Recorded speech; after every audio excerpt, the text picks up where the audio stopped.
नमस्कार, सत्य संग देख रहे हैं आप और मैं हूं नरेश शर्मा। आज भारतीय अर्थव्यवस्था के लिए एक दुखद दिन था क्योंकि मुंबई शेयर बाजार काफी गिरावट भरा रहा, जिससे कि जो निवेशक हैं उनमें हाहाकार मचा रहा। इसके पीछे क्या है असल वजह? क्या घरेलू कारण इसके पीछे थे या फिर वैश्विक वजह है जिसकी वजह से आज भारतीय जो बाजार है उसमें गिरावट रही? और भी कई सारे कुछ सकारात्मक बातें भी आज सामने आई हैं, जिसमें कि ये कहा गया कि महाकुंभ की वजह से भारत की जो अर्थव्यवस्था है उसमें उसे बूस्ट मिला है। क्या ये बात सही है कि गलत है या फिर ये महज अफवाहें हैं, क्योंकि अफवाहों का भी दौर रहता है। हमारे साथ बात करने के लिए, चर्चा करने के लिए द अर्थ न्यूज़ के संपादक शिवांग सत्य गुप्ता जी हमारे साथ हैं। जम्मू संवाद के संपादक ललित खजूरिया जी हमारे साथ हैं। जय माता दी। जय माता दी। और विकास भैया जी हमारे साथ हैं। राजा भैया। माफ़ करिए, राजा भैया जी भी हमारे साथ हैं। उनसे भी हम पूरा उनकी भी नब्ज़ टटोलेंगे। सबसे पहले मैं शिवांग सर के पास जाना चाहूँगा। सर, क्या वजह रही? नरेश जी, सबको तो पहले हम ये कहेंगे कि भारत जो है ना, ये एक सब कॉन्टिनेंट है। It's not a small country कि यूरोप की कोई छोटी कंट्री नहीं है जिसके बारे में हम इतनी जल्दी नरेटिव देते रहें।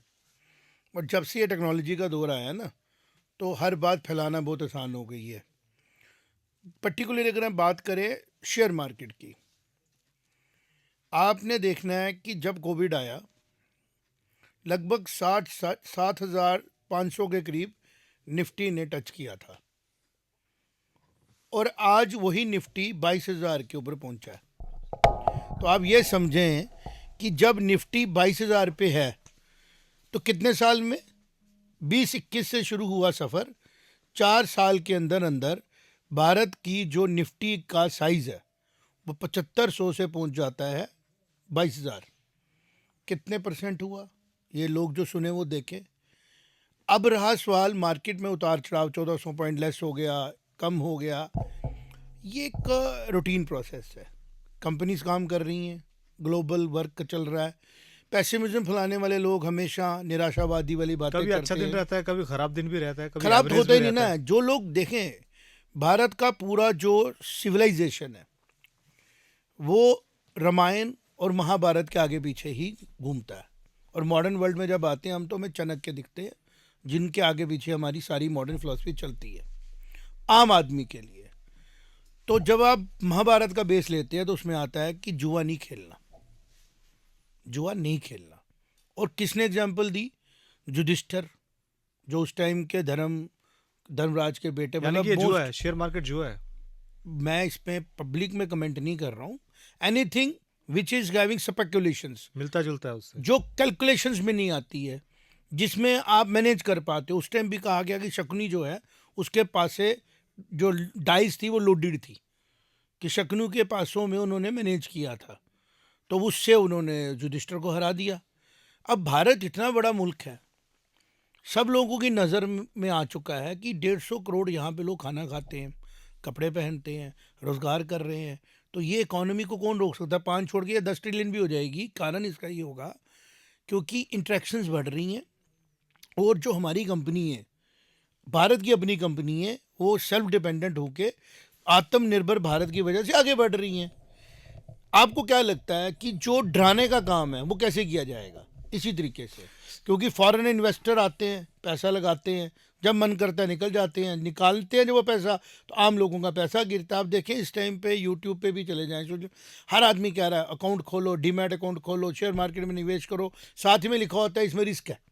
तो मेरा ये 2 पॉइंट है कहने का। एक, अगर कोई इंसान अपनी कंपनियों में इन्वेस्ट कर रहा है, एज ए पार्टनर बन रहा है, क्योंकि एक शेयर मिलने का मतलब होगा, कल मैंने हिंदुस्तान लीवर का शेयर खरीदा तो भाई ये मैं पार्टनर हो गया, मैंने टाटा का खरीदा मैं पार्टनर हो गया, मैं उसका मालिक हो गया ना। जितना शेयर मैंने लिया उसका मैं मालिक हो गया। तो मालिक क्या करते हैं? वो मुर्गी के अंडे खाते हैं ना, मुर्गी नहीं ना मार देते। लेकिन जो लोग खेलते इसी माइंडसेट से हैं, उनको पता है कि यहाँ ये लूप होल्स हैं, हो रहा है, सेबी ने बड़ा कंट्रोल किया, इंडियन शेयर मार्केट बड़ी कंट्रोल्ड है, वैसे पहले वाले स्कैम नहीं होते हैं, लेकिन फिर भी हम ये नहीं कह सकते हैं कि मैनेज नहीं हो पाता है। तो ये मैनेजमेंट यही थी कि शेयर मार्केट को गिराया जाता है जकदम सेलिंग करके, लेकिन जैसे अभी हिंडनबर्ग हुआ, बंद हो गया ना, एक्सपोज हो गया ना। तो ये जो लोग परसेप्शंस बनाते हैं ना, उनकी तरफ ध्यान नहीं देना चाहिए। जो लॉन्ग टर्म इन्वेस्टर्स हैं वो अपना पैसा रखें, भारत की इकोनॉमी पे ट्रस्ट करें।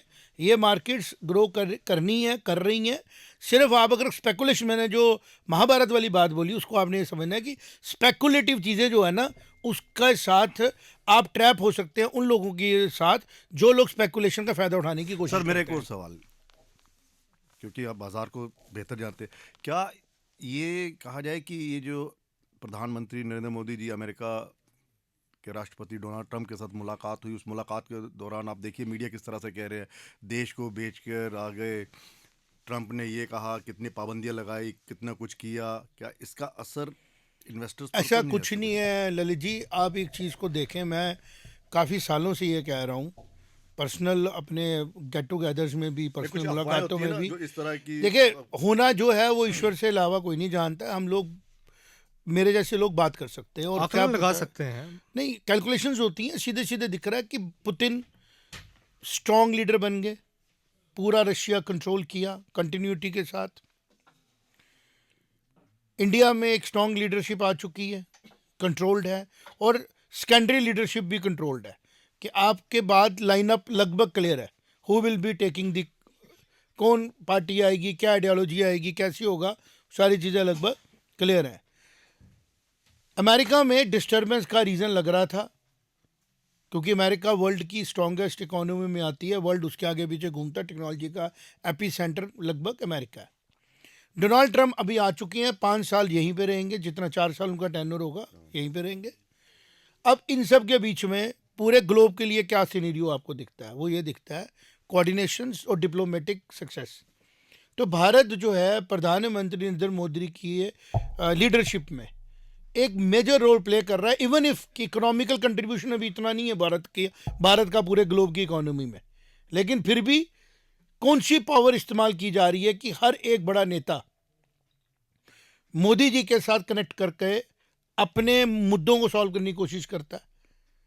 फ्रांस में आप देख लें, बहुत बड़ी पावर है वर्ल्ड के अंदर, फ्रांस का एक उसका स्टेक है, और उसके प्रेसिडेंट जो है अमेरिका मोदी जी के तरफ ध्यान देते हैं, पुतिन जी को देखते हैं, ध्यान देते हैं। ये विजिबल है ना टेक्नोलॉजी में। लेकिन सर डोनाल्ड सवाल ट्रंप, ये कि वो उस मुद्दे को लेकर भारत में जिस तरह से कहा जाता है सर कि भारत उनकी में मैं आपने जितनी भी हिस्ट्री देखी, बाहर से ट्रेटर्स नहीं आते ना, अच्छा, ट्रेटर तो अंदर से ही आएंगे, अंदर से आते हैं और अंदर से ट्रेटर आके अंदर को खोखला करने की कोशिश करते हैं। बट जो प्रेजेंट सरकार है या प्रेजेंट जो सिस्टम है वो से समझ के, वो रानी की झांसी की तरह नहीं आया, उन्होंने अपनी पीठ मजबूत रखी है।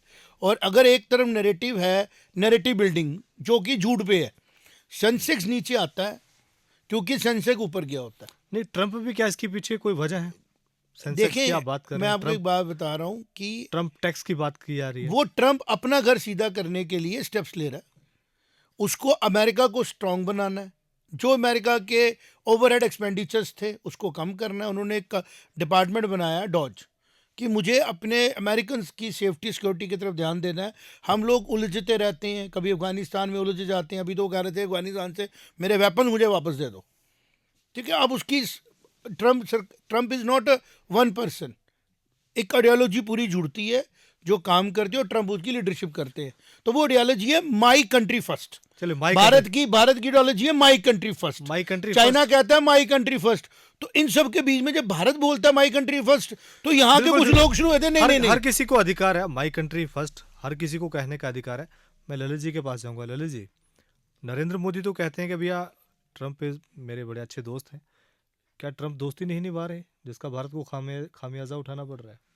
देखिए दोस्ती तो निभानी पड़ेगी, ये आप रहने दीजिए कि दोस्ती नहीं होगी। 150 करोड़ आबादी वाला देश है हमारा, बाजारवाद की बात चल रही है, कहाँ बेचेंगे अपना प्रोडक्ट? बोले लगा दे सैंक्शंस, पता चल जाएगा कितनी अमेरिकन कंपनीज यहाँ पर अपना प्रोडक्ट बेच पाएंगी। ये बाजारवाद होता है, बाजारवाद में सब कुछ चलता है। देखिए जिस तरह के बयान आते हैं इसे तो समझना, अब शिवांग सर इकोनॉमिक्स फाइनेंस इन चीज़ों को ज़्यादा जानते हैं, हम तो राजनीतिक उस तौर पर देखेंगे। ये जो पर्दे के सामने दिखता है ना वो होता नहीं है, जो पीछे होता है वो दिखता नहीं है। अब यशवंत सिन्हा साहब का कह लीजिए, कह रहे हैं कि मोदी साहब इसलिए चुप रह गए कि उनकी कोई बड़ी कमजोरी उनके पास है। शिवांग सर क्या कहेंगे आप? यशवंत सिन्हा जो पूर्व देखें ये वित्त रिटायरमेंट, मंत्री रह चुके हैं भाजपा एनडीए सरकार के हाँ, दौरान। मैं इसके बारे में ये कहूँगा कि ये लोग बड़े काबिल थे, अपने लेवल पे काम किया, लेकिन आज ये मेंटली जो है ना डिस्टेबलाइज हो चुके हैं। और उनके डिस्टेबलाइज होने का कारण है कि उनकी एस्पिरेशंस पूरी नहीं हुई, क्योंकि उन्होंने कंप्रोमाइज़ करना छोड़ा नहीं। जब भी वो आज इंदिरा गांधी जी के बारे में बोल रहे थे, वो इंदिरा गांधी जी को क्रिटिसाइज करते थे पहले। आज कह रहे हैं उन्होंने 73 फ्लीट की बात की। वो नेहरू जी को क्रिटिसाइज करके पॉलिटिक्स में आए, यशवंत सिन्हा जी आज उनकी तारीफ कर रहे हैं। जिनकी कोई आइडियोलॉजिकल स्टेबिलिटी नहीं है, उनके बारे में क्या बात करना। रहा सवाल ट्रंप जी का, मिस्टर ट्रंप का, और ये बेसिकली रिजल्ट ओरिएंटेड लोग हैं। आते हैं राजनीति पे भी आते हैं। इन लोगों ने बड़ा क्रिस्पली बताया राजा कि भाई, भारत का आप- इंटरेस्ट क्या है, और भारत ने भी बताया कि अमेरिका का इंटरेस्ट क्या है। ये रिपोर्ट एक आ जाई है, कहा ये जा रहा है कि भैया महाकुंभ की वजह से भारत की अर्थव्यवस्था में तेजी आई है।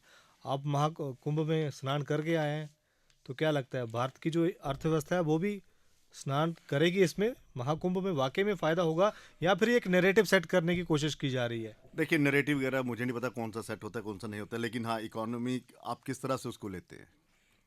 वहाँ पर एक ठेले वाला है जिसने 1,000 रुपये का ठेला लगाया होगा, वो वहाँ से कम 10-15 हज़ार रुपये कमा के गया है, रोज का कमा के जा रहा है। जिसने मूली ये मैंने बांधी हुई है, बता रहे थे, ठीक है, किसी बंदे ने दातून, आप यकीन करोगे, वो दातून बंदे ने दातून, कोई 10,000 की दातून, 20,000 की दातून खरीद ली वहां से, ठीक है, वो नीम के ले आ, झाड़ उठा के, वो कह रहा कम से कम मैं 2 लाख की बेच कर जाऊंगा। आप इस हिसाब से लगा लीजिए किस तरह से आप देखो, आपकी इकोनॉमी कब स्ट्रांग होती है, जब हर एक नॉर्मल व्यक्ति की जेब में पैसा जाएगा, तभी हम कहेंगे ना कि ये अमीरी से गरीबी से ऊपर उठकर आ रहा है। गरीबी खत्म करनी है ना। अब कितना फायदा होगा, कितना इतना, हम तो अब कागज देखिए पेन लेकर तो हम आए इसमें नहीं है। ललित जी ने बिल्कुल ठीक कहा, पॉलिटिकल और बातें और इकोनॉमिक के साथ साथ चलती हैं। देखें इकोनॉमी का मतलब है मूवमेंट, स्टेगनेंट नहीं ना होती इकोनॉमी। आप फॉरेन ऑथर्स ने क्या लिखा है, बाकियों ने क्या लिखा है, उसको हम छोड़ देते हैं साइड पे। हम एक बात बोलते हैं, एक पानी की टैंकी को हम ऊपर रख देते हैं, फिर उसका प्रेशर एग्जर्ट होता है, सारी नलकों से पानी प्रेशर से निकलता है। वो पानी की टैंकी होते हैं कैपिटलिस्ट, वो पानी की टैंकी होता है जिसका रिजर्वायर्स है, वो पानी की टैंकी होती है गवर्नमेंट्स जिनका पैसा है। जब गवर्नमेंट प्रोजेक्ट बनाती है ना, वो इकोनॉमिक एक्टिविटी स्टार्ट हो गई, निकलता है पैसा बाहर, फिर वापस आता है, फिर यहाँ पर भी तो ये हुआ है। महाकुंभ में क्या हुआ, 60 करोड़ लोग ट्रेवल किए, पेट्रोल डीजल हर चीज लगी, टिकट खाना, खरीदी। और उसका पूरा लोड एक इकोनॉमी खुद पे ले रही थी, और गवर्नमेंट ने उल्टा उससे पैसा लिया। यूपी में जो यूपी की सरकार है, दिया कुछ नहीं ज्यादा। अगर कोई लंगर लगा रहा 75 करोड़ रुपए है, का अगर एक कोई पूरा लंगर पैकेज। लगा रहा था तो लंगर की वो चार्ज ले रहे थे, अगर कोई शॉप लगा रहा था उसके चार्ज ले रहे थे। तो उन्होंने एक भारत की जो एक एंसेस्ट्रल हमारा इकोनॉमी का मॉडल है ना, कि आप यज्ञ करो, क्योंकि यज्ञ में आपको फ्रूट्स मिलेंगे ही मिलेंगे। यज्ञ क्या होता है, जैसे हमारी शादी है, उसको भारत में कहा जाता है यज्ञ। यज्ञ। कोई मर जाता है, यज्ञ, ठीक। वो यज्ञ का मतलब ये होता है कि जब आप कोई काम करते हो जिसमें पार्टिसिपेशन बहुत से लोगों की होती है, उसको यज्ञ बोलते हैं। तो यज्ञों से लक्ष्मी की उत्पत्ति होती है, इकोनॉमी मूवमेंट होती है। कोई लकड़ी लाता है, कोई दाल लाता है, कोई चावल लाता है, कोई बैठता है, लेकिन जब वो पूरा यज्ञ होता है ना, सबको इक्वल प्रसाद मिलता है, और उससे नेक्स्ट यज्ञ की तैयारी शुरू हो जाती है। तो कुंभ के बारे में ये कहना कि इससे इकोनॉमी में फ़र्क नहीं पड़ेगा, ये उन लोगों का है जो मुझे लगता है कि किताबों में इकोनॉमी पढ़ी है, थ्योरीज के हिसाब से वो पूरी वर्ल्ड को चला लेंगे, बट प्रैक्टिकली उन्होंने ग्राउंड पे जाके कहा मुझे नहीं मुझे किया। लगता है कि यूपी ने अपना जो साल का बजट होगा ना अपना, वो यहीं से निकाल लेना है। कई सालों का यूपी, चलिए यूपी भी पहुंच गया हम। यूपी से अब जम्मू कश्मीर आते हैं। जम्मू कश्मीर में आपको पता भी है, बजट जो सेशन है 3 तारीख से शुरू हो रहा है, 3 मार्च से। उमर अब्दुल्ला साहब 7 तारीख को बजट पेश करेंगे। जम्मू कश्मीर को लेकर क्या लगता है आपको? देखिए जम्मू कश्मीर यूटी इस टाइम प्रायोरिटी है भारत सरकार की, उसके बड़े कारण हैं। और खाली जम्मू कश्मीर जो है वो भारत सरकार की प्रायोरिटी नहीं है, जितने भी peace desiring international thought process के लोग हैं, पीस डिज़ायरिंग जो चाहते हैं कि 3 कंट्रीज कभी भी वॉर जोन में ना जाएं।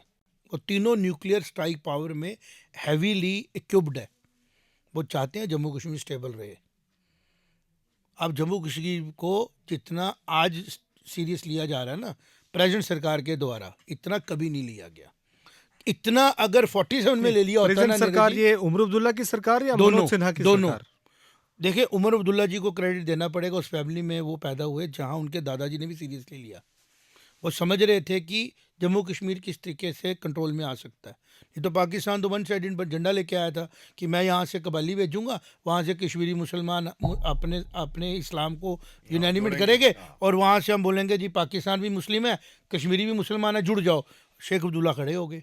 उसने कहा हम मुसलमान हैं, बड़े भारतीय मुसलमान हैं, हम हिंदुस्तानी मुसलमान हैं, भारत के साथ रहेंगे। ठीक है, उससे वो डेंट पड़ गया, उनकी पॉलिसी ख़त्म हो गई।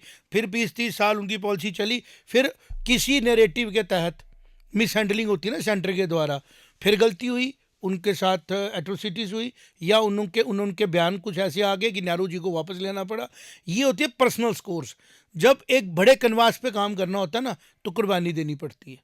जब आपको बड़े लेवल पे जाना है ना, आपको पर्सनल इंटरेस्ट नहीं देखना है। आपका पर्सनल इंटरेस्ट टीम को जिताने में है। इसमें नहीं है कि मेरी सेंचुरी और टीम जीते। जब तक भारत में ये माइंडसेट रहा कि मैं ओपनिंग करूं, मैं सेंचुरी करूं और फिर टीम जीते, हमने हारे मार चारे। और यही पॉलिटिक्स में भी हो रहा था भारत के रिलेटेड। आज ये नहीं है। आज ये है, जो टीम को जिताए ओपनिंग वही करे, जो काम करे वो ओपनिंग करे। तो जो अक्लमंदी उमर अब्दुल्ला साहब आज दिखा रहे हैं ना, it depicts the depth of understanding of Jammu Kashmir politics. कि वो समझ रहे हैं कि मेरे कश्मीरी लोगों को क्या चाहिए, जम्मू के लोगों को क्या चाहिए। नहीं तो वो दो आपको कैबिनेट रैंक के डिप्टी चीफ मिनिस्टर और मंत्री नहीं देते। ठीक, उनका पास चले तो बीजेपी के साथ भी वो कहेंगे आप भी आ जाओ, पार्टिसिपेट करो, because inclusion is now policy. आप देखना कुछ महीनों में, कुछ सालों में नहीं, कुछ महीनों में पुतिन के घर पे आपको डोनाल्ड ट्रंप भी दिखेंगे, मोदी भी दिखेंगे, शी जिनपिंग भी दिखेंगे। ये तीन मेजर जो कभी इकट्ठे नहीं बैठे। ये Politics में आपको कुछ भी हो सकता है। नहीं, पॉलिटिक्स में नहीं, लीडरशिप में। क्योंकि पुतिन को पता है कि मुझे अमेरिका के साथ झगड़ा करके पिछले 50 सालों में मिला क्या। अमेरिका को पता है कि इतनी बड़ी इनके पास रिजर्वायर है, ये डोमिनेट करते हैं। चाइना को कंट्रोल करने के लिए पुतिन का साथ चाहिए। तो चाइना, पुतिन और भारत और अमेरिका ये मिलने वाले हैं। पाकिस्तान का नाम नहीं लिया मैंने। मैं फिर से आपको बजट पे लाता हूं, जम्मू कश्मीर में उसमें लाता हूं। आप मुझे बताओ, उस बजट का जो जम्मू कश्मीर की ओवरऑल वर्किंग है, उसका कोई भी मुद्दा ऐसा है जो सेंटर से छुपा हुआ है। हमारे बजट में सबसे ज़्यादा इंपॉर्टेंट क्या होता है पता है? सेंटर की कितनी ग्रांट आएगी, उसके बारे में बात करनी जरूरी है। आप बड़े हाई लेवल की बात कर रहे हैं, मैं बात कर रहा हूं कि जो जम्मू कश्मीर के आप- गांव में रहने वाला जो उसके जो बेरोजगार जम्मू, जो अब बेरोजगार है, एक बात, पहली बात तो आप ये समझे कि कितना जिसे टूरिज्म, बेसिक चाहिए, जो मैं बता- बजट से उम्मीद लगाकर बैठा है मैं कि बताता भैया हूं, वो मुझे थोड़ा बेसिक- बहुत कामकाज मिल वो जाएगा, बेसिक, मुझे कुछ छोटी मोटी नौकरी मिल मैं जाएगी, फिर बताता हूँ, वो बेसिक मेरे जम्मू गांव की कश्मीर का सड़क कोई बन भी जाएगी। सिटीजन उस बेसिक से दूर नहीं है। वो thanks to the rulers of the state कि यहाँ का कोई भी आदमी जो है ना, आपको परसेप्शन की बात करो आप, नहीं तो यहाँ पे जब लैंड टू टिलर हुआ था, लैंडलेस जम्मू कश्मीर में लोग है ही नहीं। जिसके पास लैंड है उस पर रेवेन्यू है, और जिसका रेवेन्यू है गरीब नहीं है। अगर आप किसी कहते हैं ना टांग वाले को बोलोगे कि भाई तेरी टांग नहीं होती तो क्या होता, वो जिसकी नहीं है वो रोता है ना। हमारी पॉपुलेशन कम थी, लैंड बैंक ज़्यादा था, आज भी है। तो हमारे मुद्दे दो हैं जो मेजर हैं। एक, टेररिज्म कंट्रोल में रहे। दूसरा, हमारा टूरिज्म जो बैकबोन है जम्मू कश्मीर की इकोनॉमी का, हॉर्टिकल्चर, हैंडीक्राफ्ट, ये बूस्ट करे। तो बजट में देखने वाली चीज़ें ये तीन होंगी। एक कि टूरिज्म बूस्ट के लिए क्या चीज़ें ली जाती हैं जो इनके हाथ में है, और कितनी ग्रांट्स सेंटर से ले पाते हैं, और कितनी आई हैं जिनका यूटिलाइजेशन होता है। अपना रेवेन्यू तो जम्मू कश्मीर अभी उतना जनरेट नहीं कर पा रहा ना। उसका कारण है ना, पिछले 30 ईयर से जिस यूटी के अंदर, जिस स्टेट के अंदर एक न्यूक्लियर पावर पैसा बूस्ट कर रही है कि डिस्टर्ब रहे, कहीं ब्लास्ट हो रहा है, कहीं स्यापा पड़ रहा है, कहीं पे लड़ाई झगड़े हो रहे हैं, उसके बीच में आप अपनी रेवेन्यू के ऊपर डिपेंड रहोगे तो पॉसिबल नहीं है। इसलिए हमने कहा था कि भारत का जो बजट है, पिछले कुछ एपिसोड पहले हमने कहा था कि जम्मू कश्मीर में 70% जो पैसा आ रहा है वो सेंटर से आ रहा है, सेंटर फंड से आ रहा है, और वो 70% में जम्मू अपना 30% जनरेट कर रहा है। अब ये 30 से 40 भी हो सकता है, 50 भी हो सकता है, और 60 भी होगा, क्योंकि टूरिज्म हमारा बढ़ रहा है। तो देखने वाले पॉइंट्स ये होंगे जो हम जैसे लोगों को करने चाहिए कि हम लोग गांव-गांव में ये बात करें कि जो हमारा टूरिज्म डिपार्टमेंट है उसकी स्कीम्स, जैसे अभी हमारे पास आ गया है जिसको हम बोलते हैं ना होम स्टेज, उसकी स्कीम्स अच्छी काम आ रही हैं। फिर हमारे यहाँ पे पिलग्रिमेज जिसको बोलते हैं हम लोग, अमरनाथ जी का गुफा है, हमारे वैष्णो पास शिव खोड़ी में यात्रा आ रही है, माता वैष्णो देवी में आ रही है। इसी तरह कश्मीर में कुछ स्पॉट्स ऐसे हैं जिनको डेवलप किया जा रहा है हर किस्म के पिलग्रिमेज को लाने के लिए। और कश्मीर में हमारा इंटरनेशनल एयरपोर्ट भी है, वेदर सेंसिटिव जगह है हमारी। तो ओवरऑल अगर हम बात करें तो उमर अब्दुल्ला जी का थ्रेश होल्ड होगा मेरे ख्याल में बजट पे कि इन 4 सेक्टर्स को बूस्ट किया जाए, जिसमें हैंडीक्राफ्ट, कश्मीर का हैंडीक्राफ्ट वर्ल्ड में सबसे ज़्यादा इकोनॉमी जनरेट करता है, लगभग सबसे ज़्यादा, मतलब ये हो गया कि जम्मू कश्मीर के प्रोस्पेक्ट में। दूसरा हॉर्टिकल्चर, फ्रूट्स। तीसरा हमारा आ गया पिलग्रिमेज। चौथा आ गया ओवरऑल प्लेजर टूरिज्म। और प्लेजर टूरिज्म के साथ अगर हम हेल्थ टूरिज्म भी जोड़ देते हैं तो हमारा जो इकोनॉमी है वो बूस्ट करेगा। बजट में इसके रिलेटेड चीज़ें जब आएंगी तो आप ये समझें कि एम्प्लॉयमेंट को ऑटोमेटिकली बूस्ट मिलेगा। और जो इंडस्ट्री ऑलरेडी जम्मू में बैठी है, जिसको हम कठुआ जगघाटी की इंडस्ट्री बोल रहे हैं या बड़ी ब्राह्मणा की, आज बड़ी ब्राह्मणा में आपको प्लॉट नहीं मिल रहा है इंडस्ट्री के लिए, गंगाल में आपको प्लॉट नहीं है। तो ये जो इकोनॉमी है इसके बारे में बात नहीं करेंगे तो पेसिमिज्म फैला रहे हैं ना, बुराई फैला रहे हैं, डरा रहे हैं। इसी तरह इंटरनेशनल लेवल पे भी पर्सपेक्टिव्स जो है वो क्लियर हो रहे हैं। और कुछ जो मीडिया चैनल्स बने हैं उनको लगता है कि गलती ही निकालेंगे तो शायद कुछ नहीं, नहीं, होगा, नहीं, इसीलिए नुक्स ही निकालेंगे तो कुछ हमारे होगा। सत्य संघ का मतलब ही है कि सत्य, हम सत्य के साथ हैं। Yes. और सत्य कुछ भी हो सकता है। हमारा काम सेंसेशनल फैलाना नहीं है, ना। हमारा सही में जो विश्लेषण है, जो सटीक जानकारी है, वो लोगों के सामने रखना है। ललित जी, मैं फिर से आता हूँ, सियासत की तरफ आता हूँ। उमर अब्दुल्ला साहब ने अपने मैनिफेस्टो में बड़े वादे किए थे। नेशनल कॉन्फ्रेंस का जो मैनिफेस्टो था उसमें कई वादे उसमें किए गए थे। अब आपको क्या लगता है कि जब उनका पहला बजट वो पेश करने जा रहे हैं 7 तारीख को, तो अपने वादों पर वो खरे उतरेंगे या फिर वही जो सिर्फ एक घोषणाएं होती हैं वहां तक ही सीमित रहेगा? देखिए नरेश, ये जो आपने बजट की बात की है, ये तो अब 7 तारीख में पता चलेगा किस पे होगा। वैसे तो केंद्र सरकार ने जो अपने अभी यहाँ पे जो बजट सेशन हुआ था, मेरे ख्याल 41,000 करोड़ रुपये बांट दी है, और वो जो केंद्र की नीति होंगी उस पर खर्च होगा। अब जो यूटी की अपनी नीति है, जो अपनी सरकार की नीति है, अब ये है कि सर जिस तरह कह रहे थे कि 4 जो सेक्टर्स को मजबूत करें। कमाई कहाँ से करनी है आपने? कमाई यहीं से करनी है, यहाँ से कमाओगे फिर आप बांटोगे। अब ये देखना है कि उन सेक्टर्स को किस तरह से मजबूत किया जाता है। दूसरा ये है कि बजट में देखिए वित्त मंत्रालय मेरे ख्याल अपने पास रखा हुआ है, वित्त विभाग अपने पास रखा हुआ है। अब इनके लिए सबसे बड़ी जो चुनौती है ये है डेली वेजर्स की। पैसा कमाना, खर्च करना वो अलग चीज है। ये आपके 12 टूरिज्म सेक्टर की चुनौती है। टूरिज्म सेक्टर की, देखिए टूरिज्म सेक्टर की चुनौती तो है ही है। वो तो उन्होंने देखो आपने जम्मू प्रोविंस में कई उन्होंने स्पॉट ढूंढने हैं, वो अलग चीज है। लेकिन जो सबसे बड़ी जो खर्चा यहाँ पे खर्चा करना है, कमाई में तो बाद में देखेंगे ना। बिजनेसमैन पहले क्या करता है?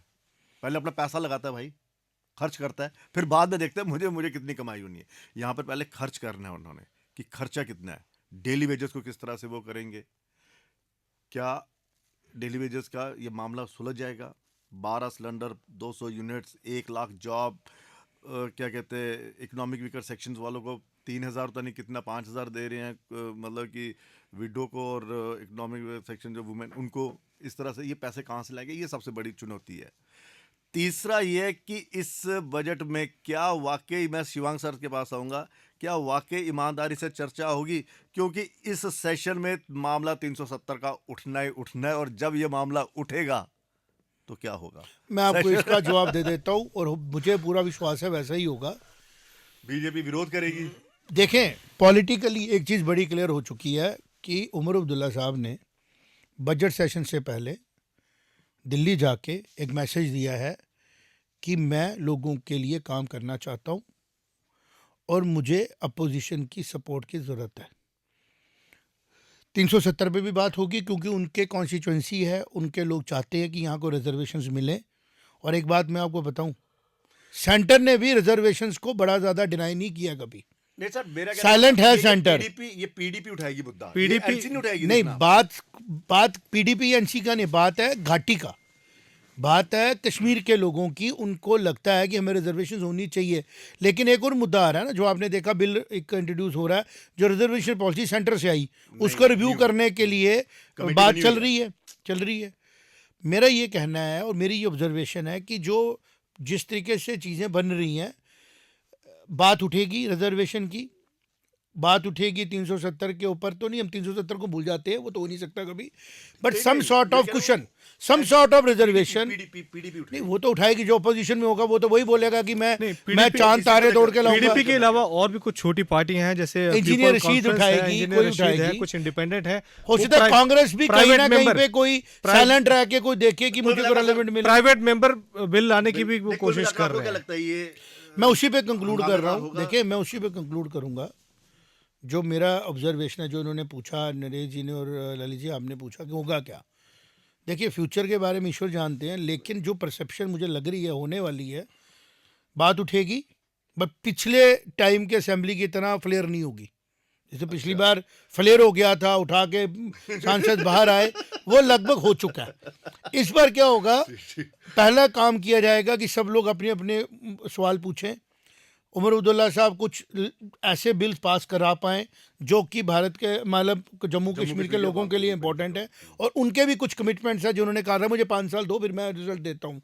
डेली वेजर का मुद्दा जो आपने उठाया बड़ा इंपॉर्टेंट मुद्दा है। मुझे पूरा विश्वास है कि इस बार के बजट में उनके लिए लोकेशंस आएंगी, और उनको पक्का करने के लिए जो कमिटमेंट उमर अब्दुल्ला साहब ने आने से पहले की वो पूरी भी होंगी, और इस बजट में आपको ये दिखेगा। और आखिरी सवाल मेरा दोनों से है। और एक और चीज़ इंपॉर्टेंट मैंने देखी, जो डेली वेजरों का जिस भी डिपार्टमेंट में ना, मोस्टली वो डिपार्टमेंट पब्लिक वेलफेयर है, चाहे वो पीडीडी है चाहे पीएचई है।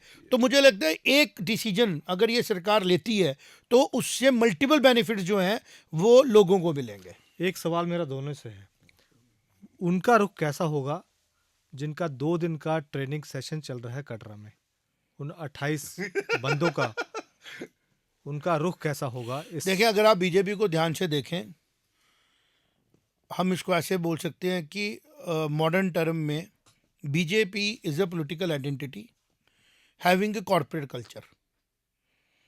मतलब अब वो पार्टी जो है ना टोटली पॉलिटिकल नहीं रही है, वो कॉर्पोरेट कल्चर, और कॉर्पोरेट का मतलब होता है दे मीन रिजल्ट।